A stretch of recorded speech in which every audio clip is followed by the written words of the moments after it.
Hey everybody, I'm Tony from JuryRig Technologies, and I haven't made a video in quite a while, mostly because I've been waiting on this, the Zoom H4n Pro.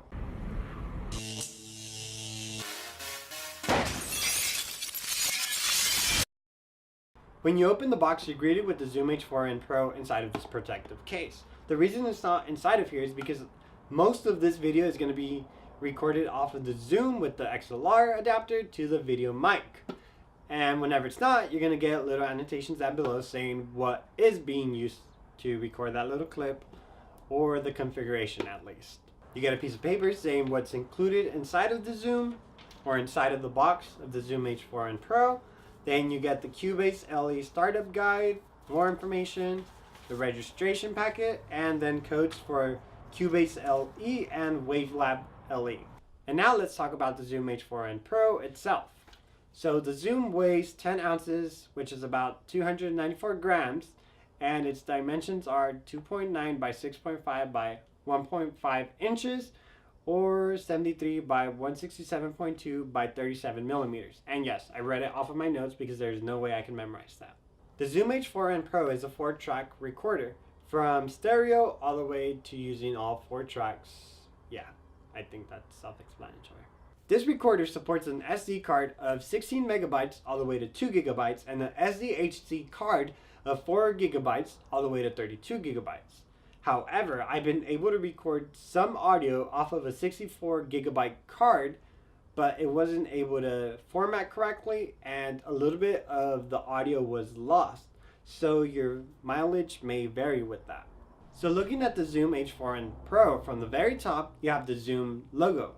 Then under that, you have 3 LEDs which indicate if you're in stereo, 4-channel, or multi-track mode. Right under that, you have the display, which is 128 by 64 full dot backlit LED with the backlight being blue, which is much nicer than its predecessor, which was yellow and didn't look as pleasant. Right under that, you have 4 quick access buttons, which let you jump straight into the folders, files, speed, and WAV/MP3 options. The big red record button, which also acts as a mark indicator. On the left, you have the play pause button. Then you have the stop button, back and forward. On the bottom left of the audio recorder, you have 3 indicators allowing you to know which inputs you're using. The top one being for the XY microphones found at the very top of the recorder, or the TRRS input, I think that's what it's called, on the very back of the recorder itself. And the other 2 buttons are 1 and 2, which are the bottom XLR inputs. On the bottom of the audio recorder, you have the 2 XLR inputs with their security tabs, allowing you to connect your XLR cables securely without them falling or slipping off. Then you also have a little cutaway, which is used for a security strap. The power input at the bottom of the Zoom supports 5 volts DC, and its proprietary Zoom adapter is the Zoom AD14, which is one of the many accessories you can buy for the Zoom H4n Pro. On the right side of the audio recorder, you have your SD or SDHC slot, as well as your recording level plus and minus button, the menu button, and the scroll wheel, which also acts as your select. On the left side of the audio recorder, you have your power slider, and if you accidentally hit it while it's on, it won't actually turn off. You actually have to hold it for a little bit longer, that way it will actually turn off. Then you have your USB input, your volume plus or minus buttons, your headphone line out, as well as your remote input. And on the back, you have the battery compartment, which accepts 2 AA batteries, which are included, as well as a TRRS input, and also a 1/4 inch adapter so that you can mount the audio recorder anywhere. Your recording time will vary depending on your SD or SDHC capacity, as well as the file format you're using to record. At the moment, I'm recording on a 32 gigabyte card using the 96 kilohertz at 24-bit format. And that's giving me an average of 15 hours to record. Not bad. Just keep in mind that the MP3 file format is compressed and the wave is uncompressed, meaning that you're going to get all your sound quality and detail within the WAV file format, while in the MP3, it's going to try and conserve storage space, and it's going to average out your audio.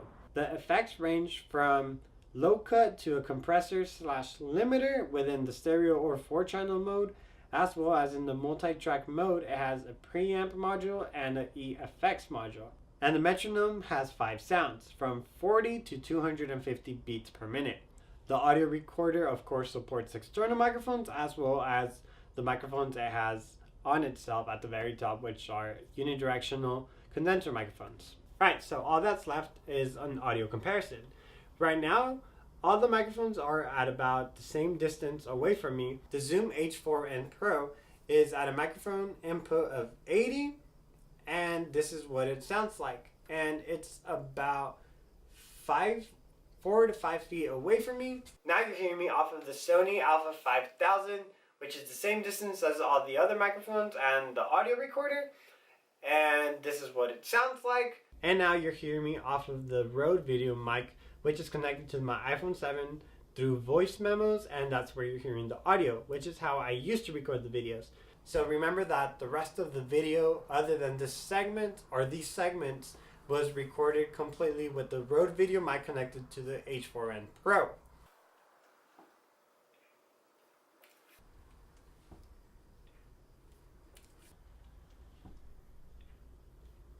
I know it's a quick audio comparison, but it should be enough to be noticeable, or it should be enough for you to be able to distinguish a difference and see how much better it is compared to, well, having no audio recorder or no microphone, or from just recording off of the Sony camera, which sucks because, as I mentioned in the Sony camera review, it doesn't have a line input for a microphone, so an external recorder is really great for this type of camera.